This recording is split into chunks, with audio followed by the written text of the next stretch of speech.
Yes, I know you're excited because this is gaming on the Mate 30 Pro from Huawei. Yes, when Huawei announced this device last week, I was really excited, and finally I get to play games on this device. Now, the Mate 30 Pro, it packs a ton of features, from 4 cameras to 40 megapixel cameras, all that fun stuff, and it sounds pretty cool, but no, we care about games in this video. We'll check out camera later, and trust me, that camera is dope. But let's start off with some of the things that we care about with the device, right? It's got a new chipset, the Kirin 990, 7nm chipset. Just to warn you guys, none of the games are optimized for the chipset yet because this device is not out and nothing is available for it yet. But as you saw, I got to do some gaming on here, right? We've got 8 gigs of RAM on the system. This device has 256 gigabytes of storage, right? So we've got all the things we need. We've got a brand new 6.53-inch display. It's that nice curved display. It's kind of like a waterfall display. It looks really good. What I like about it is the edge curve-ins. When you move your wallpaper across, you can see it go through, but it doesn't. It has really good edge detection that it doesn't bother that your hand touches the edge there. I like that. And they treat it as 3 distinct touch zones: the main screen and your 2 edge screens, right? That being said, because of that, there's only a power button. There is no volume rocker. It's really interesting because you just tap above the volume, the power button, double tap it, and that gives you a volume rocker. It's easy to use. I heard some people in some hands-on saying it was iffy. I found it really easy, no issues. Works every single time, and because it works every single time, there has to be some gaming application.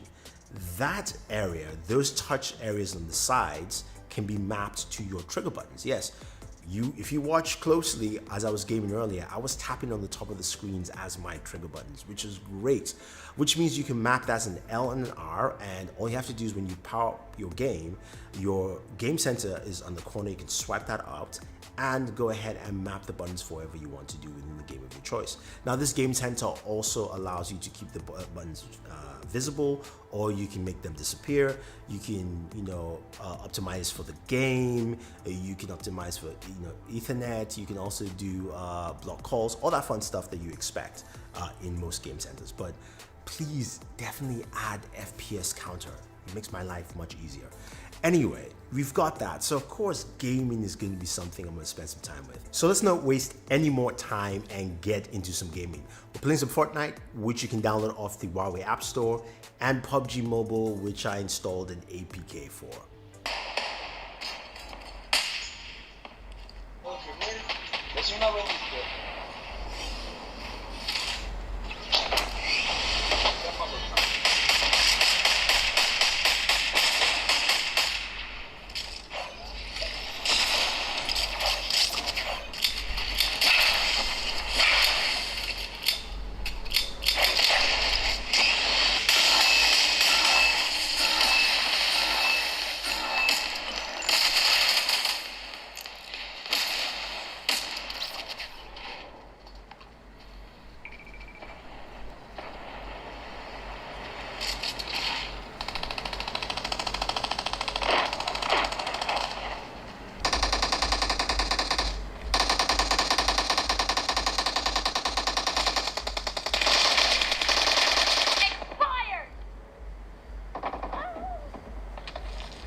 In terms of gaming, it's really fun using it with trigger buttons.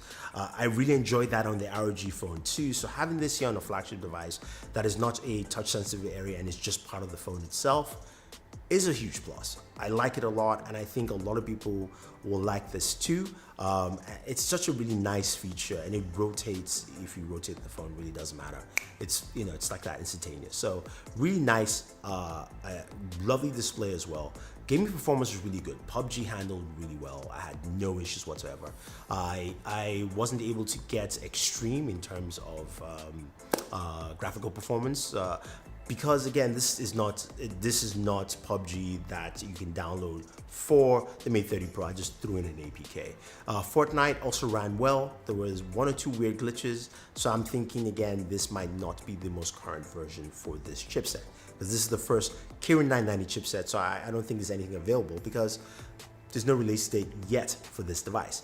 But overall, my gaming performance with this, or my gaming experience, was really good. I enjoyed it. I really like gaming with this device. Now, it doesn't run hot. I like so while we talked about a graphene layer, cooling area over the chipset that they have, it works out really well. My temperatures ran between 94 to 96 degrees Fahrenheit, so that's really good. Unlike the iPhone, which I just did a gaming video on, that ran up to 100 degrees. So this runs much cooler in general. So take that as you see it, guys. Now, in terms of audio, it sounds really good. The speakers sound good, stereo speakers. There's no Dolby Atmos or anything like that. It's nice, it's clean, it's really clear. But here's a speaker test for you.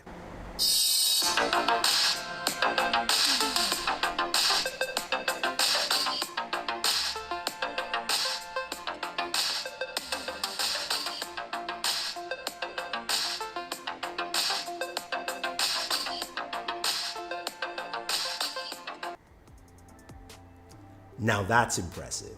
109.8 decibels, making it the loudest speaker we have right now that I've tested this year. Now, there could be other ones, but for flagship devices, it's the loudest. It beats out the ROG Phone 2. That being said, though, this is a really good speaker. It sounds good. I'll just put it that way. I think it's good, it's clear, it's clean. Now, as a device as a whole, I'm going to do more videos for you guys. I know some of you are going to be asking me, what about the camera? You're going to see some camera samples I'll post up.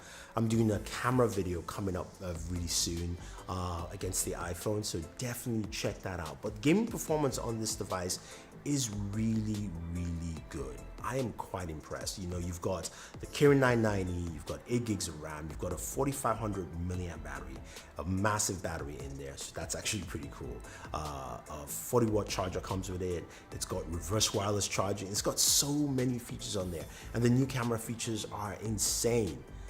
But hopefully you guys enjoyed this gaming video. I could go on and on and on, but you stay tuned. We'll have more videos on the Mate 30 Pro that you'll be interested in seeing. If you have any questions or any comments, let me know. If there's anything you want me to check out or showcase, leave them down below. Otherwise, guys, thank you, and always enjoy your entertainment.